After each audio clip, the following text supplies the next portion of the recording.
Hi, and welcome to Investment Banking University, where we help to answer the question, how to become an investment banker. And so I put together a text, which is called Investment Banking, M&A Origination, Execution, Financial Modeling, and Valuation, which is actually the basis for the investment banking course at Investment Banking University. And so we're now going to break down what that course looks like.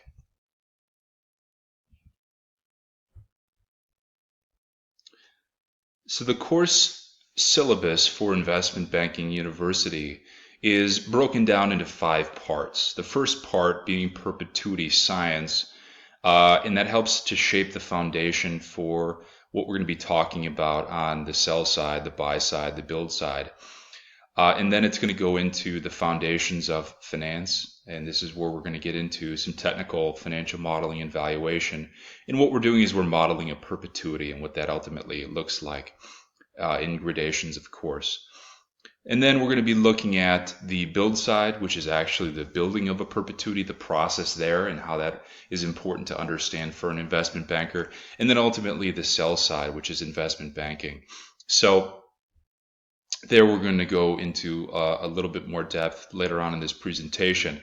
And then finally we end the course with the buy side, talking about strategic and financial buyers and how the modeling is affected from a financial perspective and dealing with an LBO or a merger model for strategic buyers.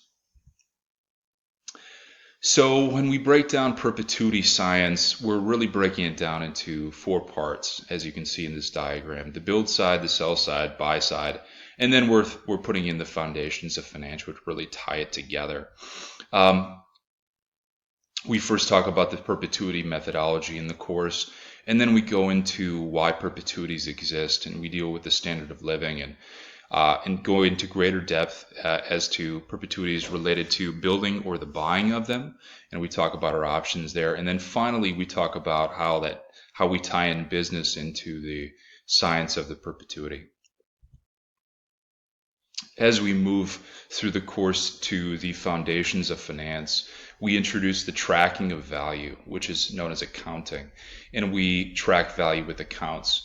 And we're going to be showing how we're tracking value translates into the analyzing of value with finance, and we deal with finance with Excel. And then we move into the modeling of value, and we talk about some of the technical aspects of financial modeling, and then ultimately we're dealing with financial statement modeling. And then we move into the build side, which is part 3 of the course. We go into perpetuity analysis first. The next step is perpetuity building, and then finally perpetuity management. Perpetuity management has been known as value management in the past, and that's what the McKinsey types will call it.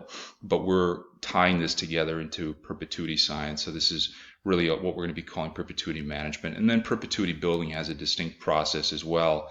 And then you'll notice when we have a diagram, the capital markets and the progression in the capital markets is going to actually mirror that. So first, with perpetuity analysis, we're talking about the science.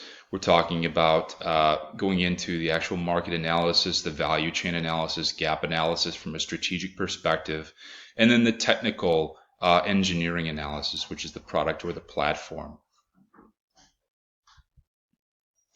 On the sell side, we are to the point now where the perpetuity has matured and there's going to be an exit, and that's when the investment banker is going to come in, because M&A is going to be the core product of investment banking. And so we're going to have a distinct how to become an investment banker methodology, which we're going to touch on the next slide.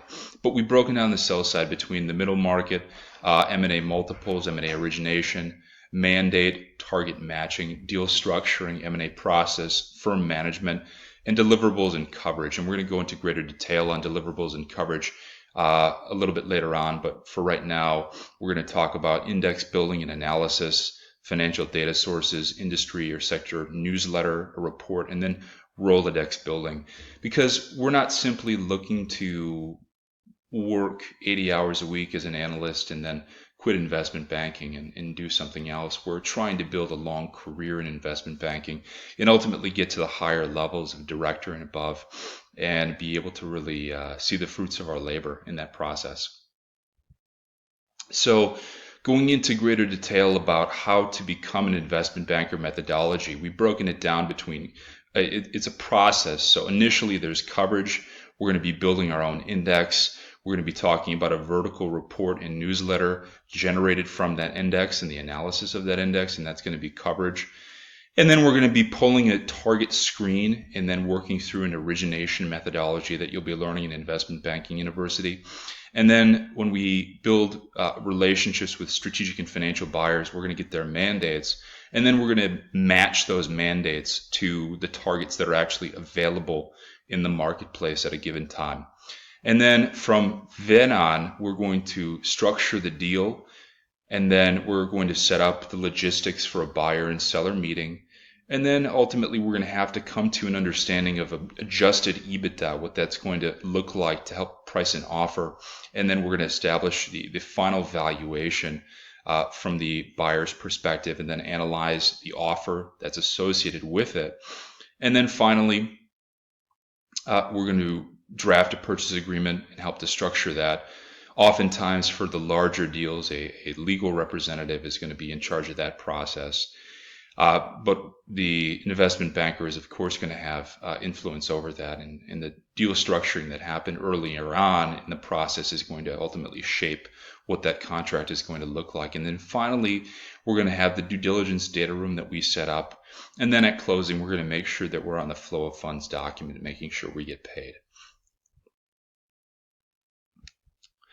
So looking at it from another perspective, and we can see as we move back to this model, this perpetuity science model, it really ties together all of the parts of finance between the build side, sell side, buy side, and foundations.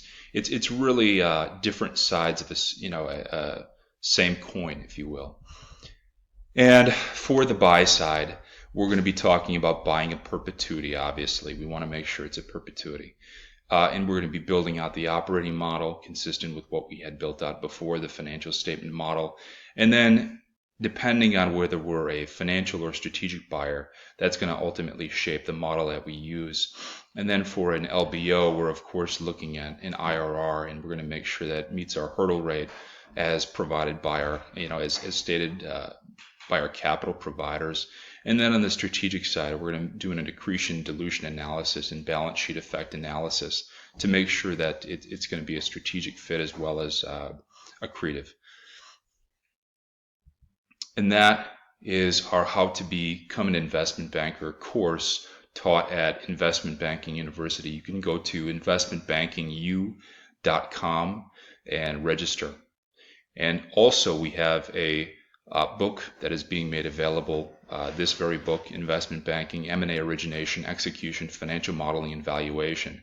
And this is really for somebody who wants to be an investment banker for a career as opposed to just an analyst, doing financial modeling for 80 hours a week in a bank and never seeing a client. This is really for somebody that wants to be a director or above, and that's why we made the course. So thank you, and we look forward to working with you.